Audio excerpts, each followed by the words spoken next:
record. So this is something I think is extremely important. It's something I do, and it's really interesting the last couple of weeks, because I was getting a little bit of like head rush and all of this, and I don't really know what was going on, to be honest. But I thought, right, I'm going to try a slightly different breathing technique, not what I normally do. And I was like, fuck, it's so hard to teach an old dog new tricks. Like, I just don't even think I could even do it another way. So I'm going to coach you guys through what I do. I will talk through who this does not work for, and obviously making sure you're doing the right thing. But this is how I've always lifted, and I do think it's an important thing to learn. So bear with. We'll do some slides, but that you will get an opportunity to have a bit of a practice as well. So we're going to talk through the Valsalva breathing technique. So this is very much lifting focus, has absolutely nothing to do with nutrition. Doesn't matter if you're training from gym or training from home. Getting the breathing right, it's less important when you're new, by the way. That's one thing I will say. When you're new, I'd rather you be focusing on form rather than getting the intricacies of the breathing correct. But as you start to go through and you're getting heavier, you can use your breathing to your advantage when we're really going for those kind of PBs. But before we do, I just wanted to shout out these three ladies. So Pippa, fucking, oh, that's a typo. That's so annoying. See, not AI, it's me. Resilient beyond belief. So much going on, lots, and lots of women would have easily given up by this point, but this is the power of understanding, doing this as a lifestyle and saying, I need to do this for my own mental health. This is something that I do for myself, no matter what is going on around me. This is for me. This is my thing. And if you get to that point, you fucking nailed it. You have nailed life, because that is the true part of this, that no matter what comes at you, you cannot be derailed from your health and fitness goals, because you recognize it's a lifestyle, not just a pick up, put down fad. This is something that you do. And Pippa is absolutely testament to that. Don't need a wee Hector. You've just been out. Louise, 10 kg's gone for good. Massive milestone for Louise. This woman is beyond happy, wearing smaller clothes, like just absolutely killing it. And again, A-star client just crushes it, does exactly what she's been asked to do, which is sensational. Victoria, lowest weight ever. And we're talking about this, how long it's actually been since she's been this weight. And that's a really long time. Do you know what I mean? So it's incredible that she has actually hit that. And then welcome. We have had the first Glowvember challenger move over from Glowvember into Strong Her today, which is obviously amazing. So congratulations and welcome on board, Anna. Right, so we are talking about the Valsalva breath, a powerful breathing technique used in lifting to create safety, stability, and strength. Now, a lot of people do breathe wrong when they lift. So it's really interesting. It's a little bit like the difference in breathing between Hector, who wants to play in the bag that's next to me. I'm like, no, that is going to be too loud. No, Hector, no, thank you. Nope, no, thank you. Play later. A little bit like yoga and Pilates. The breathing is almost completely counter opposite between those two things. It's a little bit like strength training. We have our own version of this.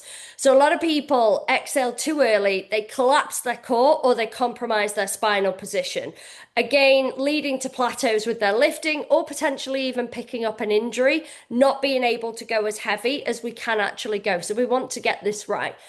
Strength athletes, power lifters, and experienced lifters use the Valsalva as a standard technique for heavy lifts. So this is something that we do. And once we're going heavy, it's something that we want to really get right. So the Valsalva maneuver is when you take a deep breath into your belly, you brace your core and you hold on to that pressure during the hardest part of the lift. So you are deliberately, and it's always really interesting because everybody always thinks, oh, I need more core exercises. Compound exercises are also massive core exercises.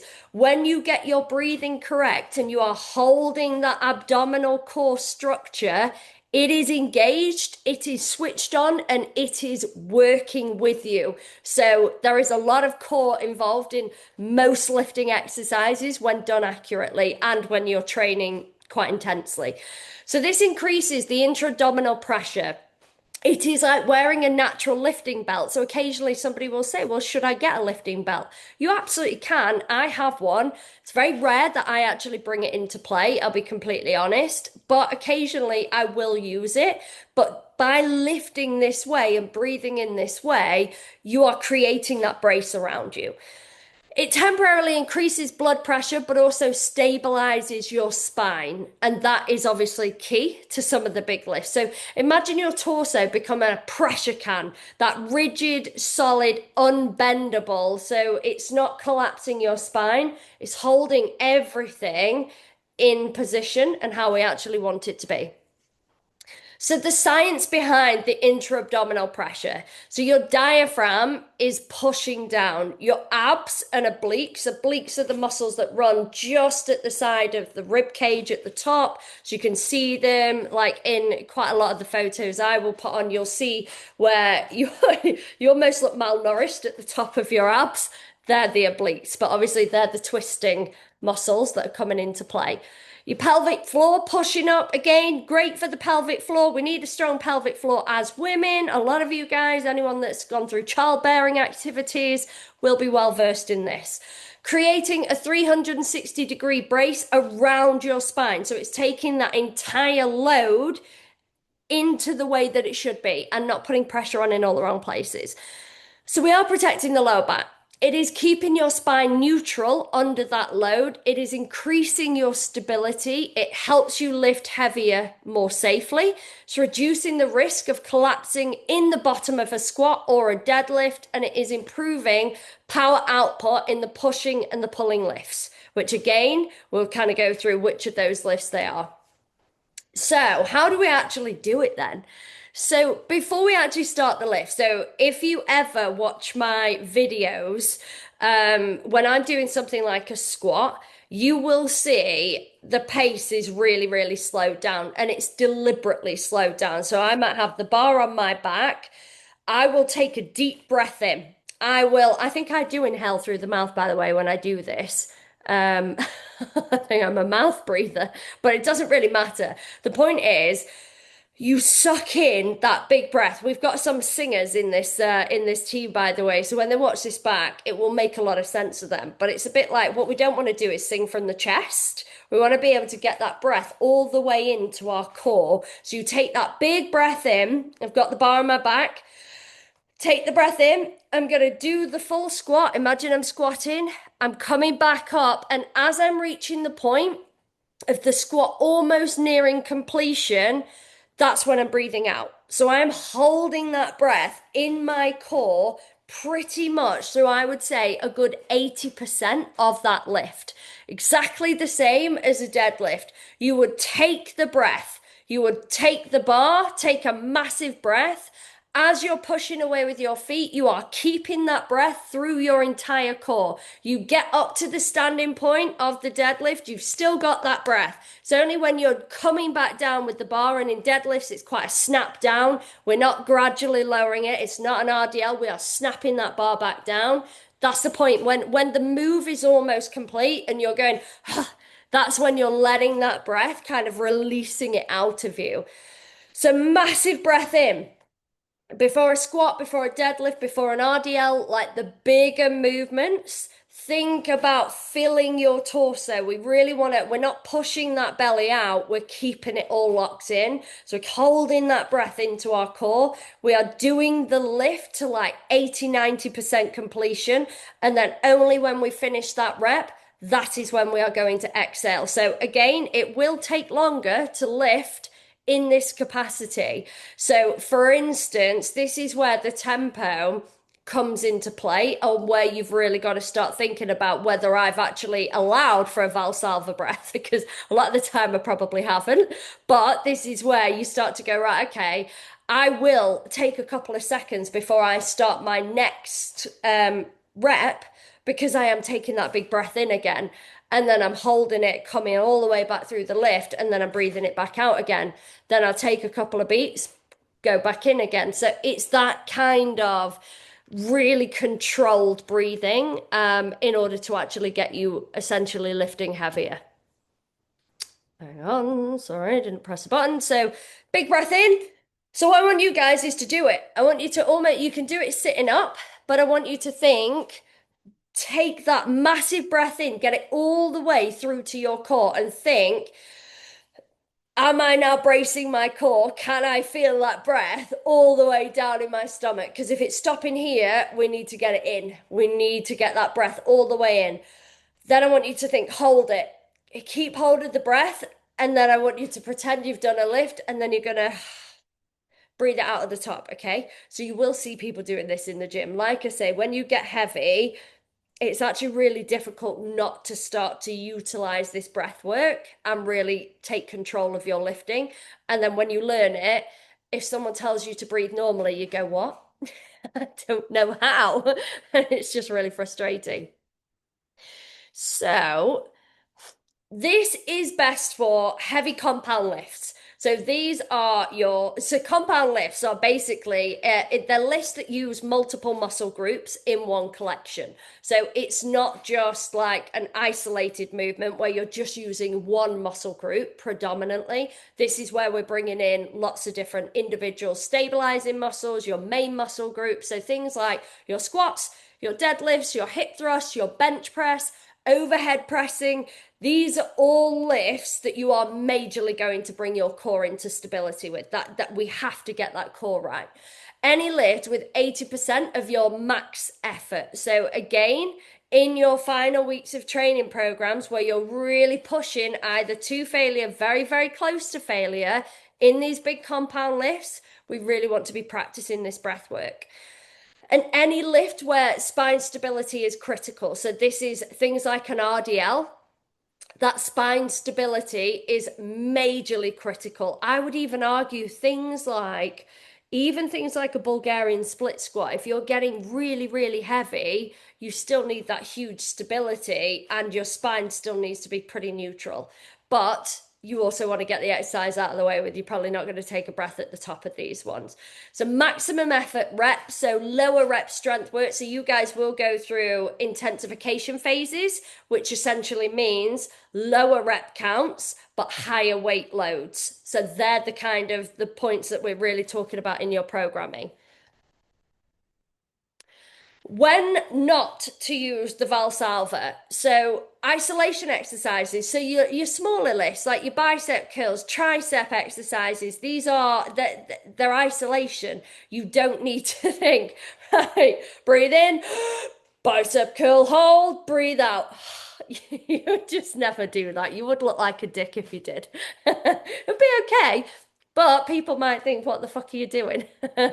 Light, moderate weight work. So there are some exercise, like imagine a cable kickback or some smaller cable weights where there's literally like a couple of kilos on a lift. Like you don't need to think about doing it with those exercises. Higher rep sets. So some of you guys have done the 6, 12, 25 method. When we're doing the 25 reps, like it's a lot, it's intense. We're probably going more for speed than we are like, do you know what I mean? With the higher reps rather than the higher weight. So that's an instance again where you just wouldn't use it. Machine exercises as well because they are taking the stability away from you. So machines are great for muscle hypertrophy because they are stabilizing you, but they are taking out the stabilizer muscle. So 6 of one, half a dozen of another, like potato, but you don't really need to think about using it in that instance. Please also do not do this without talking to me first. If you have uncontrolled high blood pressure, that is going to kick off the dizziness. That is going to kick off that feeling of being very lightheaded, and it's not going to serve you. So please, if you know you've got high blood pressure, do not do this without a serious conversation from me first. It's not a full rule of thumb. There are instances where we can get it right and use it, but I would rather, for anyone Glowembering, and not moving forward, just don't do it. In that instance, just do not do it. Like you're not going to get coached correctly. Do not do it in that style.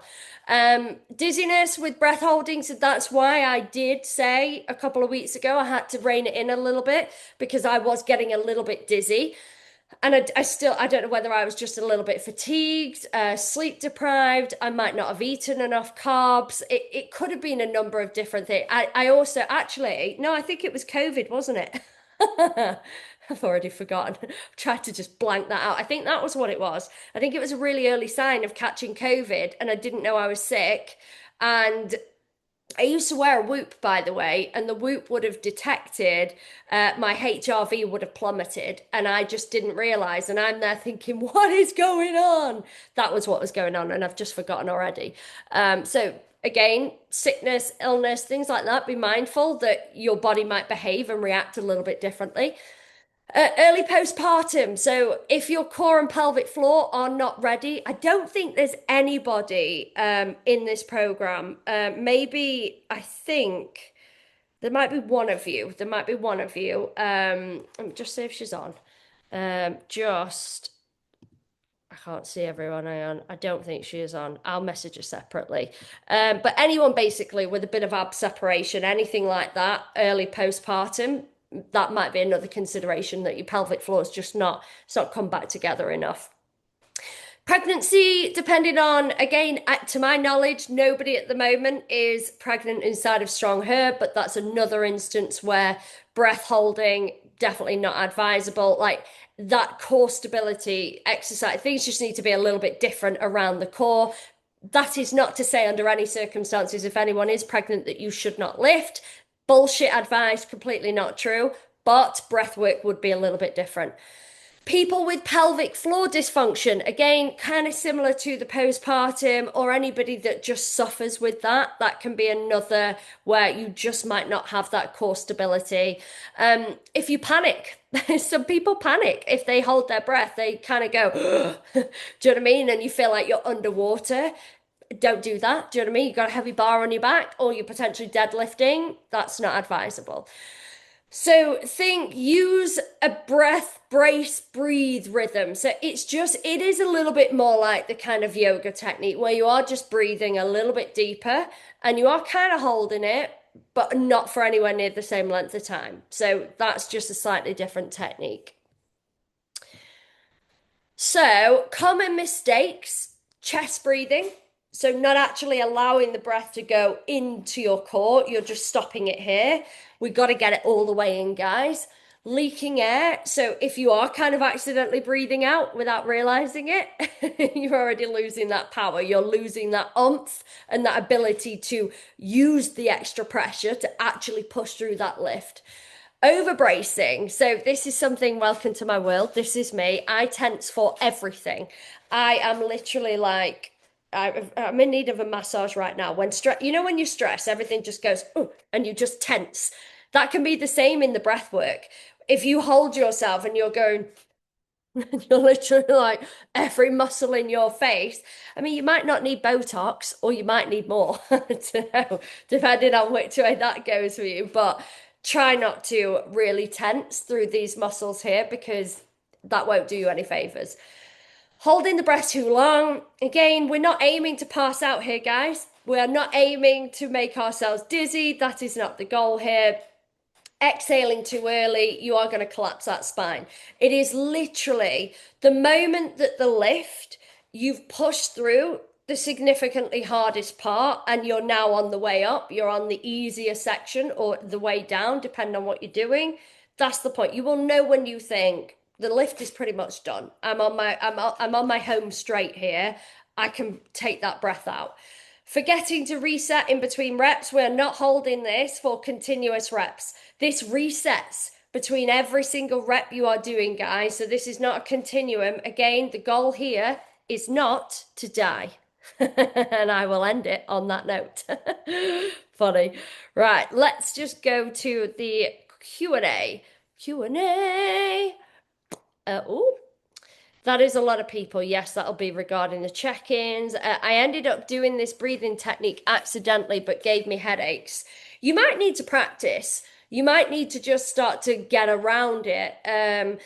Or you might have been doing what we say, where you're holding too much pressure and you're really like tense. It shouldn't feel tense up here.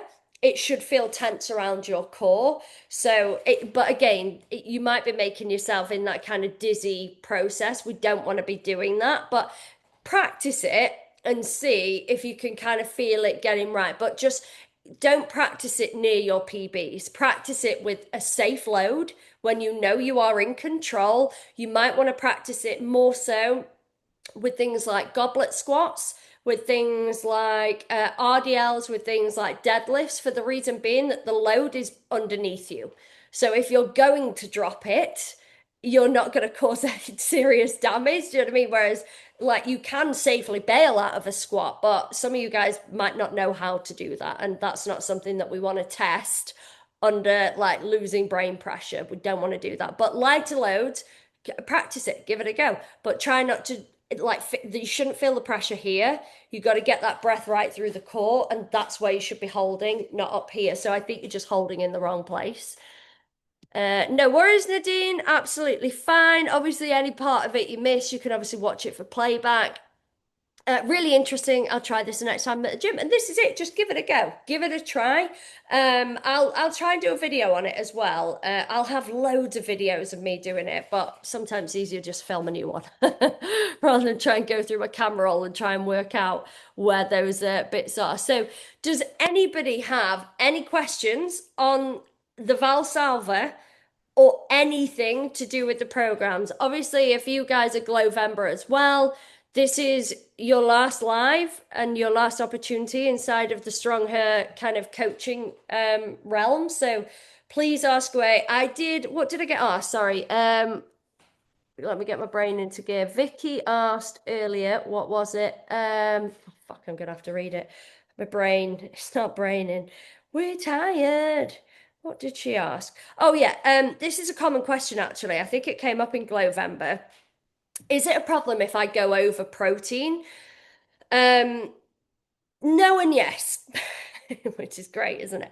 So technically, no.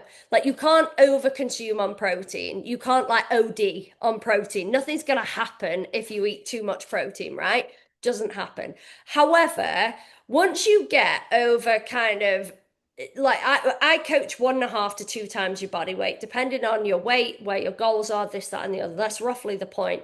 But when you get over and above a certain point, it just doesn't get synthesized inside of your body. So you kind of waste it. And if you have much more than 30 grams in one individual sitting, again, it's kind of just going to waste. It's not fully not being synthesized, it's just not being activated in the same way that we would like it to. Now, I will easily have meals that sometimes are 50, 60 grams of protein, and it's just the nature of the meal. And I don't really care because I am still getting enough protein spread throughout the day. But we do still want to get it spread throughout the day. The other thing for me is obviously you guys are still on a macros calorie split. So if you're taking up so many of your calories with protein and then it is coming at the cost of the carbohydrates and the fats, that's where we need to start playing around with the levels a little bit and going, right, okay, because what we don't want to do is drop the carbohydrates too low because it's still your biggest immediate available energy source. So if you're feeling tired and sluggish and you've dropped your carbs too low, there's got to be some clues there. But also, if you are perimenopausal, which a lot of you guys are, not all of you, but a lot of you guys are, or if you are endometriosis, if you're PCOS, any kind of hormonal imbalances, we have to rectify that through the healthy fats. That is going to be our number one key driving force towards health. And I do often coach women who are trying to fall pregnant, and that is another thing. If the healthy fats drop too low, your body doesn't like it. It's not where it's meant to be. So we want to try and aim for the macro split within reason that we've actually set you. But of course, it can be slightly higher, some days slightly lower, but we just don't want it to be forever really, really high. So, like, way, way high protein and then really low carbs, really low fats. We've got to get that balance somewhat within range. But I mean, like I said, it's not dangerous. There's no issues in that sense. We want to optimize our bodies and our physiques and how they behave. Another question, creatine. This came up in Glowember. Now, my view is if you're really new, and you might not be, you might be doing Glowember, but you still might have been doing things. Do you know what I mean? Just doing it on your own.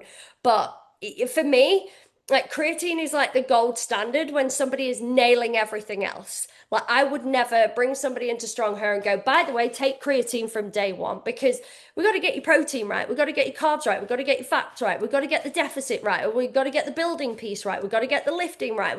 There are so many pieces of the puzzle. Although creatine is amazing, it is the most researched supplement on this entire planet.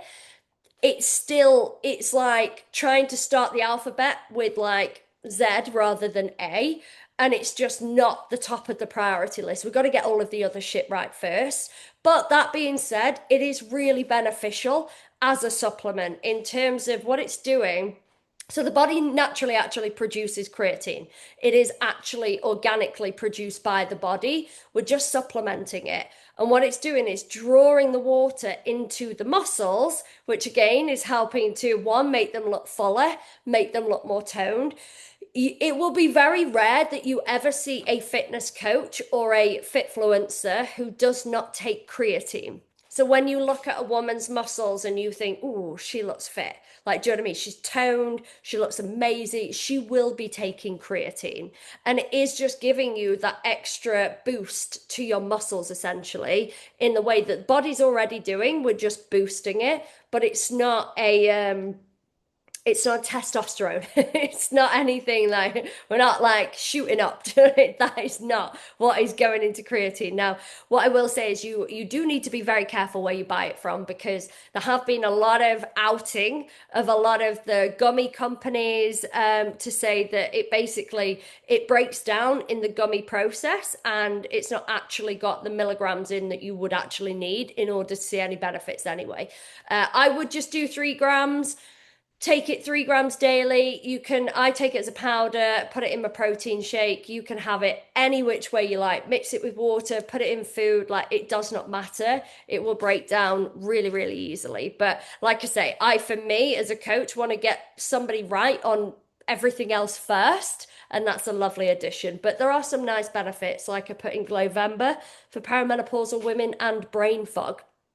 There are some studies done to show that it can actually benefit brain fog. So again, if that's one of your peri symptoms, it might be worth a consideration to say, actually, I do want to start taking it. If you've got any kidney issues, please don't touch it. That's the one consideration I will make very clear. If you've got any known kidney issues, obviously I'm not aware of anyone in Strong Her, but for the Glowembers, don't touch it. That's definitely taking a risk you do not need to take. So don't go near it. Right, they were the questions I was aware of. Does anybody else have any while I am here? No such thing as a silly question, gang. No such thing. Right, I think we'll call it. I think we'll call it there. But I hope you all enjoyed that. And like I say, this is your last week in November. Let's absolutely kill it, guys. We want to go out with a bloody bang this week. Let's really push it, really kill it. Do you know what I mean? Last week of Glowember, last week of November. Let's fucking go, ladies. Good night. Bye.